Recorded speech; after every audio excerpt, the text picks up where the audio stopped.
بلا تکلیفی واژه عجیب و کرخته است که تمام دایره لغات را تحت تاثیر خود قرار می‌دهد. برزخی که یا خود ساخته ایم یا برایمان می‌سازند. معلق در خلا و چشم و عقربه ثانیه شمار، دقیقه شمار و چرخش عقربه‌های ساعت، با وجود این که نمی‌دانی کی زمان فرا می‌رسد. آیا همه در این دنیا بلا تکلیفیم یا خودمان را سرگرم کاری کردیم؟ در جمله نمی آید، وصفی غالب برایش وجود ندارد.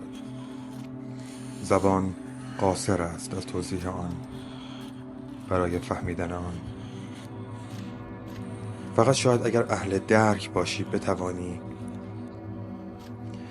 از خیره شدن به چشمان یک زندانی میتوان فهمید که نمیداند کی میله های قفسش باز می شود. از نگاه یک بیمار لاعلاج امیدوار که به دوردست ها خیره شده است.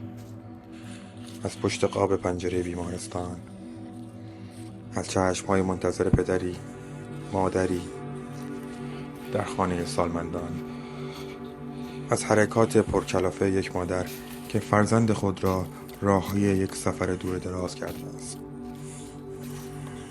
از بغض نادیده پدری که نگران امروز و فرداهاست، از دانش آموزی که منتظر اعلام نتایج کنکور دانشگاه هاست، از پناهنده‌ای که چشم دوخته است به چرخش قلم قاضی، از معتادی که پرسه های بی هدف می زند، از دختری که تازه عشقش ترکش کرده و مردی که به ناچار جدا شده است، از کارمندی که اخراج شده و کارگری که کارفرمایش ورشکسته شده است، از مسافر یا مهاجری که ممنوع الخروج شده است، از اسیری که نمی‌داند بندهایش باز می شود یا بندی محکمتر دور گردنش بسته می شود.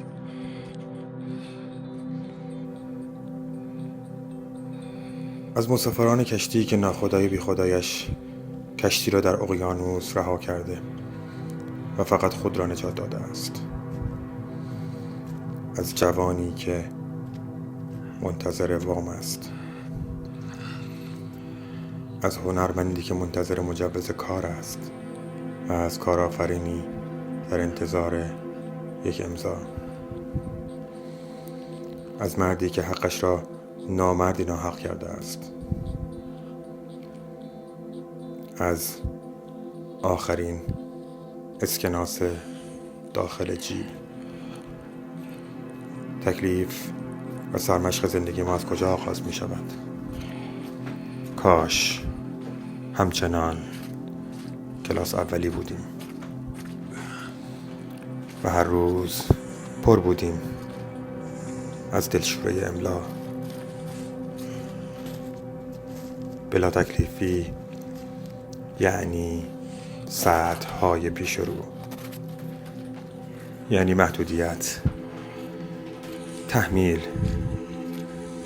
بلا تکلیفی یعنی هیچ کاری نمیتوانی بکنی، یعنی چراغ قرمز، یعنی نه راه پس داشتن و نه راه پیش، یعنی گوشی تلفن در انتظار شنیدن جواب. گاهی شیرین است و گاهی نیز بد شیرین. این انتظار چه بر سر ما می آورد؟ بلا تکلیفی واژه سنگینی است. شاید هم کل زندگی همین است. رجعت از این بلا تکلیفی به سمت دیگری،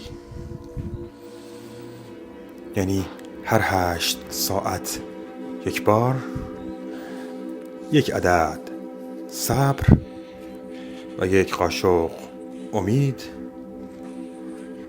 به همراه یک لیوان آب.